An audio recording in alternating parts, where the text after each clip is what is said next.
was fought for a lot of reasons. I found a quote, and I'm not a very eloquent person, but it's older men declare war, but it's the youth that fight and die.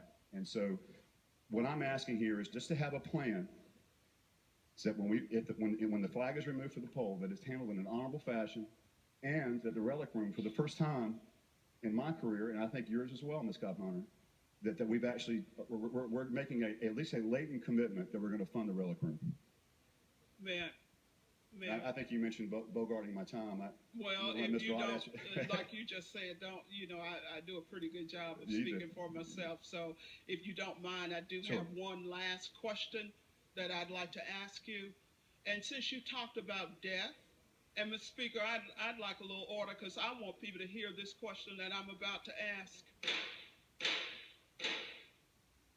Ladies and gentlemen, please give some order so we can hear Ms. Cobb-Hunter. Thank you, Mr. Speaker. And Mr. Quinn, this is my last question.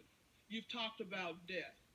Do you know that almost 2-3 weeks ago, exactly this time, on a Wednesday night, that Dylan Roof sat in his mother Emanuel Church and contemplated killing 9 people simply because of the color of their skin?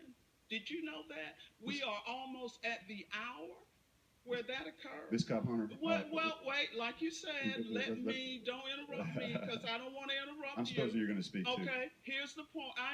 But here's my final point. Did you know that I personally am so offended by the references to us showing grace to this amendment and compromise? Did you know that I am offended by that? Because in my view, for this body and the people in this body who are making that request to say to those of us, show some grace like the people, like those 9 families did toward the shooter, show us some grace by agreeing to a compromise. Did you know that your intention, and I say your, not meaning you personally, but for all of those people who have come to that podium and said that whether they are aware of it or not, there are some of us in here who are extremely offended by that comparison.